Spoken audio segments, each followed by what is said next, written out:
Wig పెట్టుకున్న ముసలి హీరోలాగా సలవ కళ్ళజోళ్లు పెట్టుకుని హీరో రేంజ్ లో బిల్డప్ ఇస్తున్నాడు మధు యాష్కి. ఢిల్లీలో పేపర్లో ఏదో కొత్త మ్యాటర్ చూసేనని హడావిడిగా అందరినీ పిలిచి సోది చేస్తున్నాడు. ఆయన చెప్పి ఆ సీరియస్ మ్యాటర్ ఏందో మనం చూద్దాం రండి. ఆ మధు, కళ్ళజోళ్లలో రిటైర్ అయిన టాలీవుడ్ హీరో లాగా సూపర్ గా ఉన్నావుగా.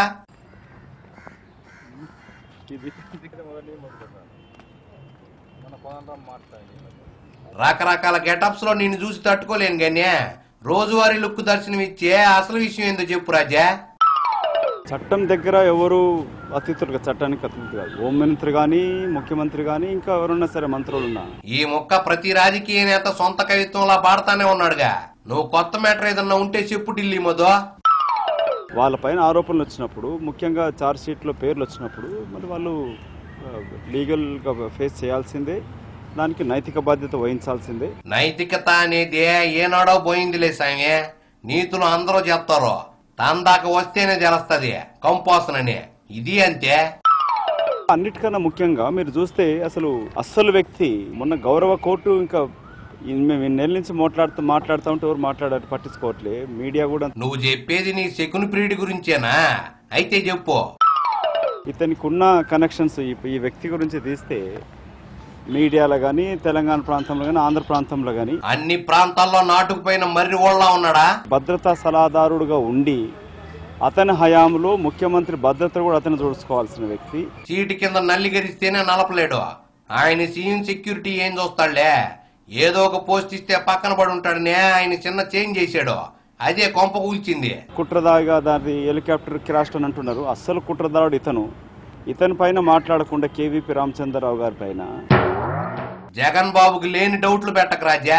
ఇక నుంచి కేవీపీకి వాయిసిపోద్ది. కాంగ్రెస్ పార్టీ పైన అబండాలు వేసుడు కాదు, షర్మిల గారు కళ్ళు తెరిచి చూడాలి. మరి ఇక్కడ ఆమె కళ్ళు తెరిచింది గానీ పాపం బాబుని ప్రభుత్వాన్ని తిట్టడానికే టైం సరిపోవడం లేదంట. ఇక ఫాదర్ ఆత్మని ఏం తిట్టుద్ది చెప్పు. సిబిఐ వాళ్ళు ఆలోచించాల్సింది ఏంటంటే సమ్మర్ లో ఇన్వెస్టిగేషన్ ఆపి ఊటికి పోయి రమ్మంటావా?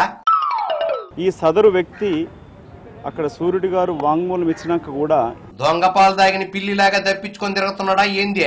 ఇతన్ని అరెస్ట్ చేయకపోవడం అనేది అత్యంత దారుణం. అని సిబిఐ యొక్క క్రెడిబిలిటీ పైన ఇప్పుడు మచ్చ వస్తా ఉంది. నువ్వు చెట్టు కింద నిలబడి చెప్తే అరెస్ట్ చేయాలా ఏంది?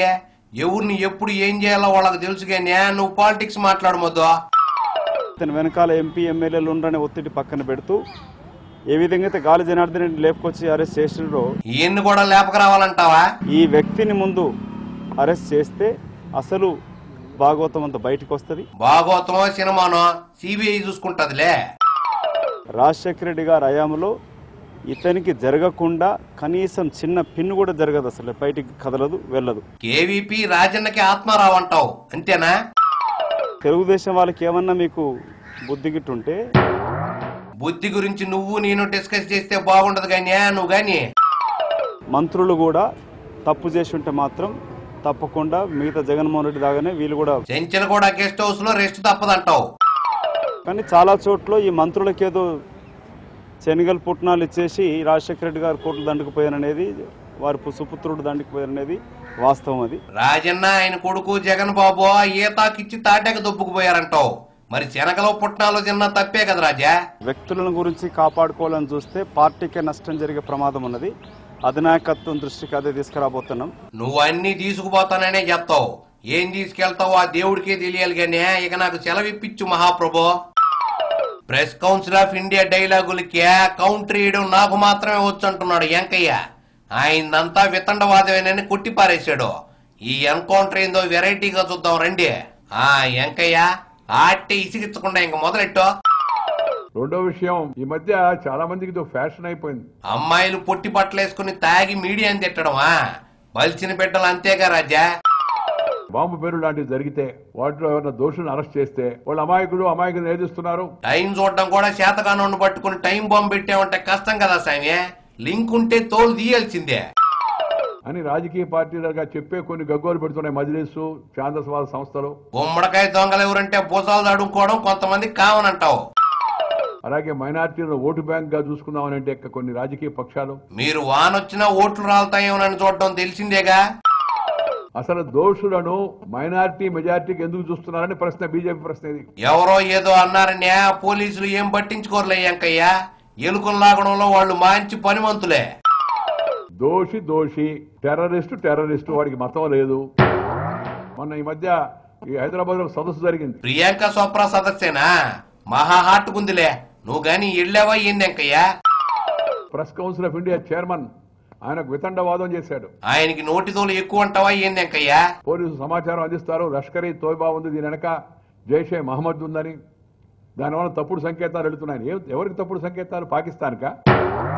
నువ్వు అమాయకుడిగా తర్వాత రుజువు అయితే అంటే ఎవరైనా సరే అమాయకుడిగా రుజువు అయితే నువ్వు మర్డర్ కేసులో ఉండని పెడతావు, వాడు అమాయకుడిగా రుజువు అవుతారు, తర్వాత ఏందని ప్రశ్నిస్తే దానికి ముందే జాగ్రత్తగా ఉండాలని పోలీసులకు చెప్తున్నాడు. పైపు ఆయన ఇంకొక విచిత్రమైన వాదన కూడా చేశాడు. ఇండియన్స్ లో 90% మందికి మెదడు స్థానంలో పేడుందనే. అది దురదృష్టం, ఎవరు సరిగా స్పందించలేదు ఇక్కడ. నువ్వు నేషనల్ ఫిగర్ కాబట్టి స్పందిస్తున్నానంటావా ఏంది? 80% మంది హిందువులు, 80% మంది ముస్లింలు మతతత్వవాదులు అని చెప్పడం అవుతుందో ఇది చాలా అన్యాయం. ఆయనకి కోపం ఎక్కువ, నీకు ఓపిక తక్కువ. ఇంకా అంతకుముందు ఆయన ఇంకా 90% పీపుల్ ఆర్ ఇడియట్స్ అన్నాడు. అందులో ఆయన కూడా ఉన్నాడంటావా ఎరైటీగా? దేశ ప్రజల గురించి, జనబాహుళ్యాన్ని గురించి వ్యాఖ్యానించేప్పుడు కొద్దిగా ఆలోచించాలా. పబ్లిసిటీ కోసం ఏదో చెప్పుంటాడులే వెంకయ్య. నువ్వు ఎన్కౌంటర్ ఇరగదీసావు కానీ ఇంక పోయి రెస్ట్ తీసుకోబో. పిన్ కౌంటర్ లో చిన్న బ్రేక్ తీసుకుందాము.